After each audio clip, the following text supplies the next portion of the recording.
There are a lot of movies about the transformative power of music, but very few about traditional folk music. What's special about folk music that helped you tell this story and explore the themes and the history of sound?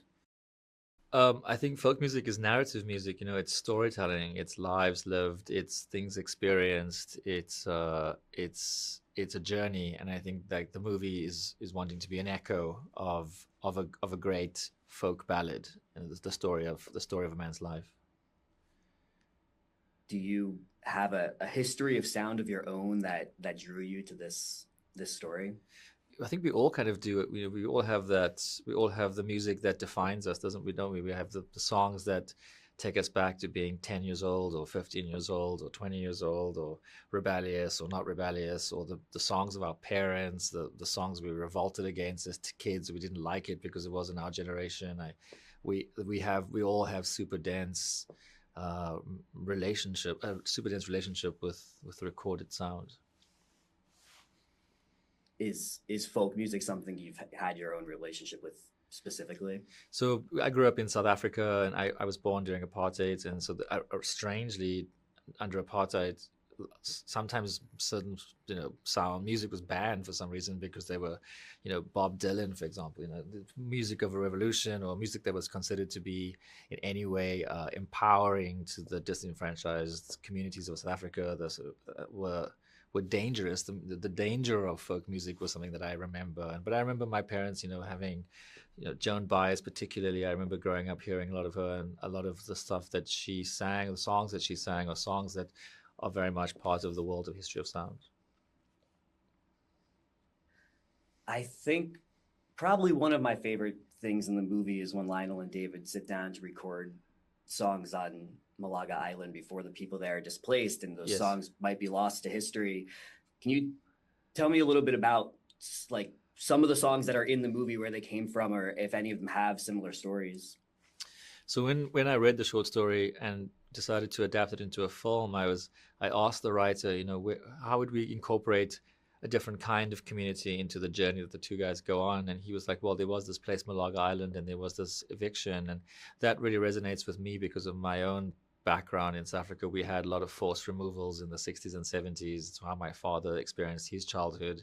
And it was this, things were lost, these entire structures were destroyed, these communities were literally physically destroyed. So I really connected with that idea. And in the scene in the film, the father character, because they record his daughter singing a song that comes from the south of America, actually, and he had taught it to her because they had left the south for the north of the United States.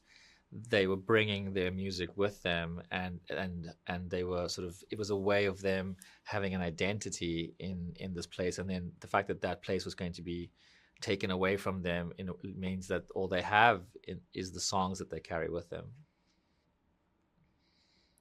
You've spoken a bit about like the transgressive power of music, and obviously the history of sound takes place in a time where parts of what's happening in this movie are certainly transgressive. Is what what do you feel like in this movie is the, I don't know, you use the word almost weaponizing of music. What is the way that music like helps push the characters forward in a way that they wouldn't be able to without it?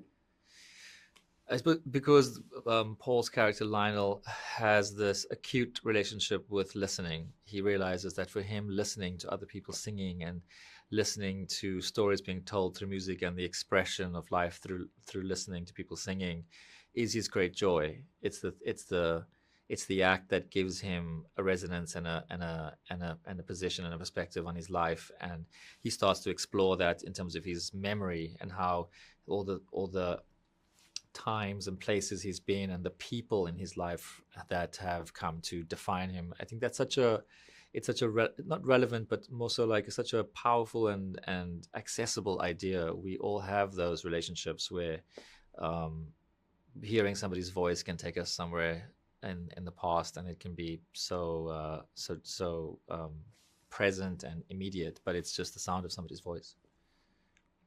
No, absolutely. I feel like a theme throughout your filmography in different ways in the different movies is kind of men struggling to express their feelings.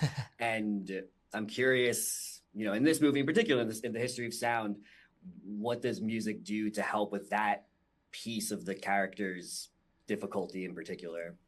It's interesting how I suppose singing is a permission, right? Like men being able to sing or singing, like the act of singing is is um, is in no way kind of socially unacceptable. It's kind of very acceptable, but it's an opportunity for repressed people or very guarded people, or I don't know, just men who find it hard to communicate their feelings, to express their feelings. And I like that idea. I think I like the fact that Lionel, the character Paul plays, goes from somebody who sings as a way of expressing himself to becoming somebody who listens as a way of expressing themselves.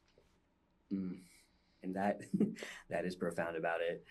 I'm Lionel and David have this argument about lying and whether it's okay or even necessary to lie a little bit to get the right results for everyone involved.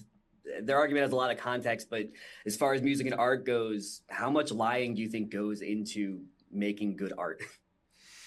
Um, it's a question of whether it's lying. I think storytelling is embellishment usually on some level, and so I think that's an essential part of conjuring a reaction or an experience for the person who's being told the story. Yeah, I think like lying in the true sense of lying is probably a slightly essential item, because the lie of something can possibly be more entertaining or more profound. Or I think also, isn't it interesting how we're all very affected when something is true? When you go, this is a true story, and it's a really crazy true story, that for some reason we all go, wow, that makes it even more valuable. I absolutely thought this was a true story until I looked it up afterwards. I should have said Because it's not a lie, but it's exactly. also not a true story. The same question. The other side of the context of their argument is kind of about relationships. Where do you feel like lying is in as far as relationships go? I think we often lie to people because we don't want to hurt them. I mean, some people lie because they're self-involved and narcissistic, or just are very bad at relationships. But I think most likely the lies that really challenge us, or that we feel guilty about, that really linger, is because we don't want to confront something, or we don't want to hurt somebody's feelings. And I suppose each person has to make a decision about whether those lies are tax-free, or whether they will come back to bite us. Or is it the fact that we should all learn to be as honest as we can be in our relationships, because that might be the healthiest way to gestate them and for them to grow. I think this movie says a little bit of something about the inevitability of death and taxes. I also like, I suppose, death is the only thing we're sure of in life. So Exactly. Well, thank you so much for the time. thank you. Nice to meet you.